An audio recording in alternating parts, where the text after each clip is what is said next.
David Steele, and I'm Senior Vice President of Strategic Marketing for Samsung in North America. Yeah, so I'm responsible for Samsung's corporate marketing efforts in North America, covering the US, Canada, Mexico, and then looking at all of our corporate marketing activities across all of our product lines. It probably sounds a lot more logical and a lot more rational looking back on things, but I grew up in England, went to school there, and actually studied physics in college, and came to the States for my PhD in physics. Worked for 3 years doing federal government R&D, and then decided I was ready for a change. So I went back to business school, and then Samsung hired me, and I moved to Korea, where I've spent the last 10 years heading up marketing for consumer electronics globally, and then just came to the US about a year ago. So it's been a strange mixture of some science and some business and lots of cultural issues mixed in, but it's been a great time. So I think there's no substitute for real fundamentals. When I was taking physics, people used to question whether science or math would be useful for business or useful for a career outside science and math. It actually turns out to be very useful. Those sort of fundamental numbers skills and quant skills, problem solving, they're really important. So first thing I would say is, go for a fundamental education. If it's science, if it's math, that'll really help you later. And probably the second thing would be look for international opportunities. Business is becoming so global in nature that language skills and cross-cultural skills are becoming far more important. So I would say look for opportunities to work in different countries, to learn different languages, to understand how business is done in different countries. That would be important too. So consumer electronics has been an amazing growth industry for the last few years, right? We've seen this tremendous explosion in terms of digital TVs in people's homes and mobile devices. Now people with 2, 3 cell phones, other types of mobile devices. We're seeing netbooks and so on. So there's been this big growth of devices out there, and that's obviously been a big part of Samsung's rise. But now what we see is more of a transformation to consumer experience. So it's less and less about the hardware itself. It's more about the emotional connection with it. It's about the experience of using the product. So user experience, UI, UX, that's becoming more important. The interface is much more significant than in the past. Design is a more important element. The look and feel, touch of products. I mean, my favorite example is the TV. It used to be a big box you would hide away in the corner of the room. Now it's something sleek, almost like a picture you want to hang up on the wall. So we're seeing that. We're seeing more applications coming, content and services delivered through devices. So a cell phone started off being about just talking to people. Now it's much more about the content and services that you can get through that device. So that's really where we're going to see in 2010, I think, a big evolution, which is now that all these devices are out there, we're going to see much more about the service and the experience that's delivered. Design will be more important, user interface will be more important, and all the kind of content that you can get through these various devices. Yeah, it's right that the emotional feedback is becoming much more important. That it used to be about a device for a device's sake. Now it's much more about what you can do with that. So what does it do for me as a consumer? And we think about the experience of using that. And so that's why we do a lot of research now to really understand consumer needs and consumer tastes and unmet needs of consumers. We've really evolved in the consumer electronics space from being very technology driven to being almost like a consumer product or packaged goods industry, where it's really about how we manage our brand and how we gain insights about consumers. So we have a big effort in terms of market insights and consumer research, which I head up here in North America, to get out there, understand what consumers are looking for, what the unmet needs are. And I'll give you one example, which is to move content between different devices.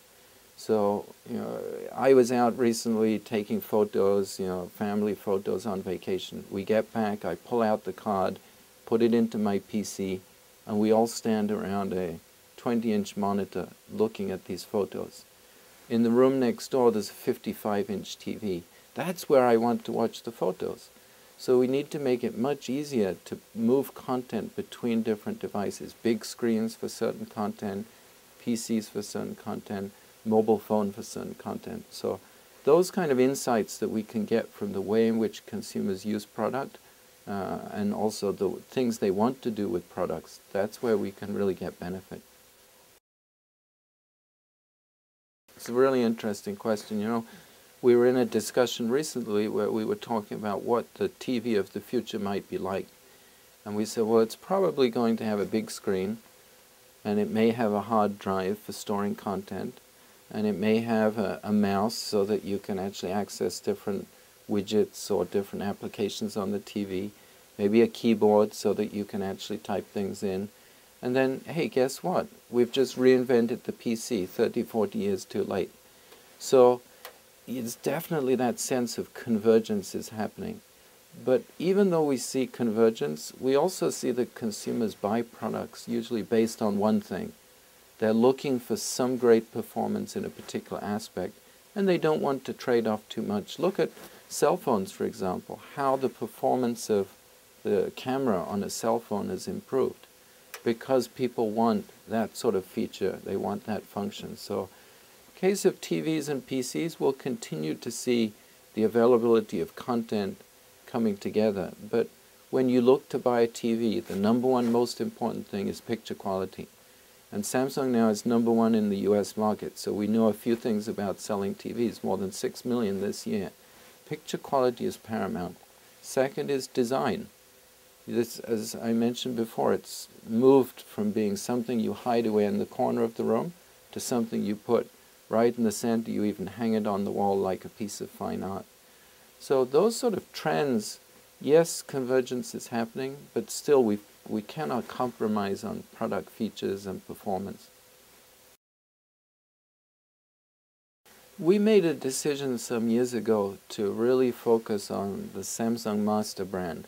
So rather than going for multiple brands in every category, we want to build up the Samsung brand. We're now the 19th strongest brand in the world as measured by Interbrand. So we've obviously come a long way in the last few years, and we feel the brand now is beginning to build that strong emotional connection. But you're right, we cover so many products. We're number one in mobile phones here in the US. We're number one in TVs. How do we sustain such a huge business? And a lot of that is about making the brand relevant in each category. So making sure that the brand is articulated in the right way. And it's all about what consumers can get from our products, what they can experience.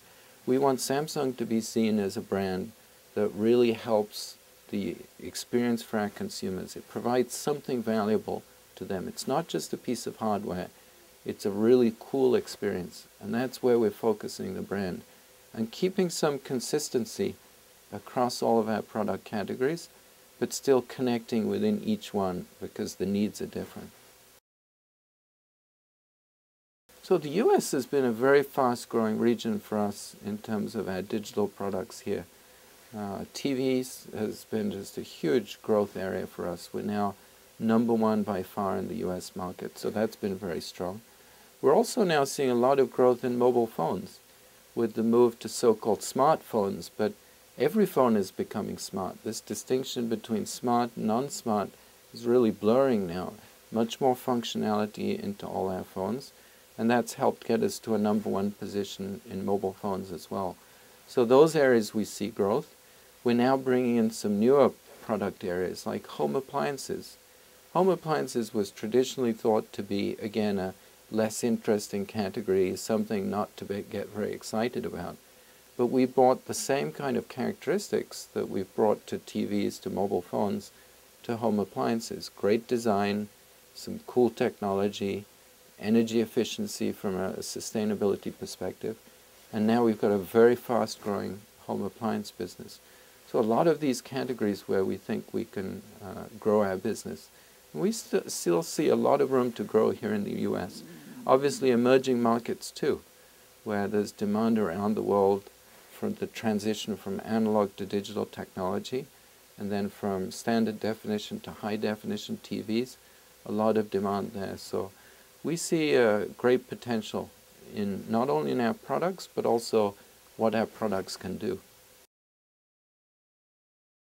Innovation is really key to our industry because life cycles are so short and so much of the brand building comes through what's new, what's great, what's exciting. And we have to foster that in the workplace. So we have to have an environment that encourages creativity, that encourages some idea generation. So one of the ways to do that is to really empower designers. Because usually a technology company like ours, we focus on R&D and we look at what's the next big thing. So it's kind of linear thinking about we had this last year, what will we have next year? The great advantage for designers is they can think across different disciplines. What if we take something from here with something from here? What if we look at the user interface from this category and put it together with the physical shape of this category? So we've really empowered designers. We've set up design studios around the world so that we can tap into local talent and we can also understand consumer tastes and preferences around the world.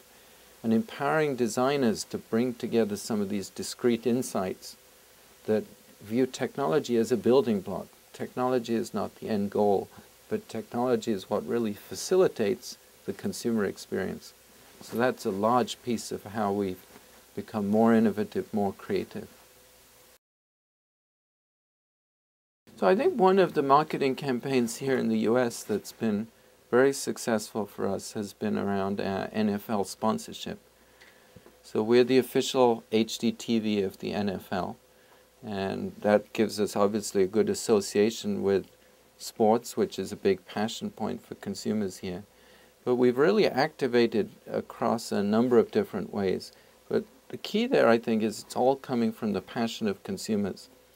So we went out, we've done a lot of research over the years into why consumers buy TVs. And the number one sort of purchase driver for TV is around sports. That's what people want to watch on a big screen TV. And it's very communal. You want to have your friends over, enjoy it together. And that's reflected in the way people buy TVs. So we've done a big campaign this year with our large-scale TVs so that you can really understand the benefits of watching those TVs to enjoy sports and bringing in the NFL and the football connection. So we were written up recently in the New York Times for this as being an example of a very exciting marketing campaign that's brought together consumer passion points together with sort of multi-channel activation, really cool TV commercial, but all of it rooted in the insight from consumers that this is what is meaningful to them for watching TV. Again, it's part of this change from just being a piece of hardware to being something that you enjoy, a really wonderful experience. And sports now is just unbelievable in HD on a large screen. I think what it really says to us, and probably as a technology company, we need to learn this lesson more than any other, which is to focus on what really is a great experience for consumers. So the technology companies like ours, it's always easy just to default to looking at the engineering side of things, and this is cool, we can make it thinner and so on. But what is it that consumers really want? And what is it that's going to be just this wonderful experience for them? So, we spend a lot of money in Samsung now to look at that wow experience, and even looking at the way in which people unbox our products. There should be that wow moment when you take the TV out of its box, when you take the mobile phone out of its box. Just that sense of excitement, of emotion. So it's really moving from technology to being about emotional connection, and that's where the marketing campaign comes in too.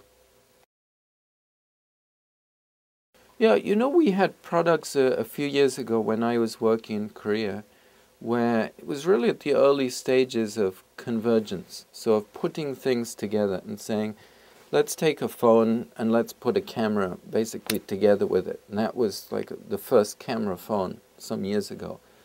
And that notion of just putting things together, really focused on technology and then pushing it into the market, those things often didn't sell very well. Why? Because consumers didn't really see a need for them, and also because they sacrificed product. So we weren't getting the best product features and the best functions that consumers wanted.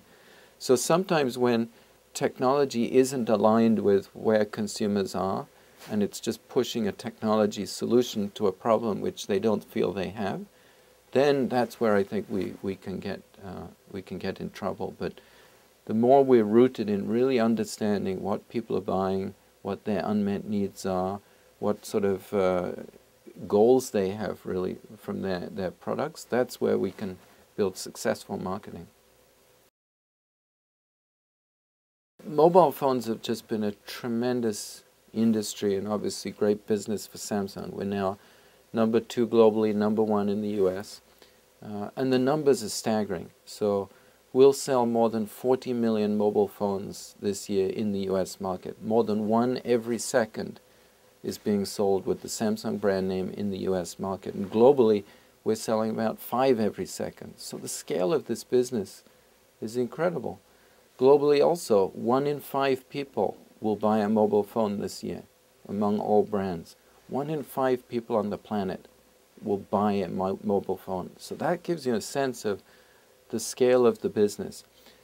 So far, in many cases, it's been focused on voice communication. That was where it really started as a way of people being able to talk to other people. But now we're in this amazing transition of going to so-called smartphones. And like I said before, they've been regarded as a different category, something separate. But we really see it all coming together now. Phones are, in general, becoming smarter and smarter, which means more functions, more features, more ways to enjoy exciting content. So the phone is becoming a way to communicate with other people. Social media can be built in, social networking. You can enjoy multimedia functions, GPS for navigation. So the whole gamut of content that can be delivered through phones. And it is the most personal object we all have. We can leave home and leave our wallet behind, but if we leave home and we left our phone behind, chances are we're going to turn around, go back and pick it up. So it's that sort of piece of who we are. And that also connects to another trend that I've been talking about, which is more about design and emotional connection, because it really is such a piece of who we are. So when we're looking to buy a mobile phone, it's about the look of the product as it reflects our personality, what we're going to use it for. It's such a personal item for everyone. So that trend towards more content services, really cool hardware that's exciting to use, great user interface, going beyond just being a phone and being a really smart device. That's something that you have with you all the time. You use it to help you in all sorts of situations, and it really enriches your life because of the kind of content you can get through it.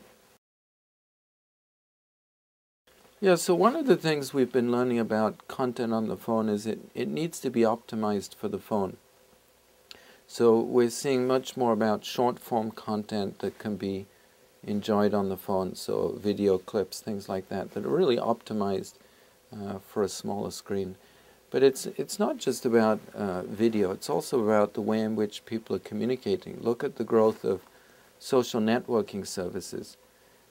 People wanting to exchange short messages with each other, like Twitter, or post where they are to social media sites. All of that now needs to be optimized into a mobile phone. Could have a physical keyboard, could have a touch screen, but how do we really fit that into a device to make it easy to use? That's the big opportunity now. Yeah, I think it's very important that we all think about globalization in business. I know sometimes globalization has other meanings which can inspire more emotions, but just for business, we are in a global competitive landscape now, and so as students who want to have a business career or business executives think about their career, getting international experience and international understanding is very important. I grew up in Europe. I came to the US. When I finished business school, I really wanted to have experience in Asia. I worked a bit in Japan, but Samsung gave me the opportunity to go to Korea, and as it turned out, I spent 10 years there.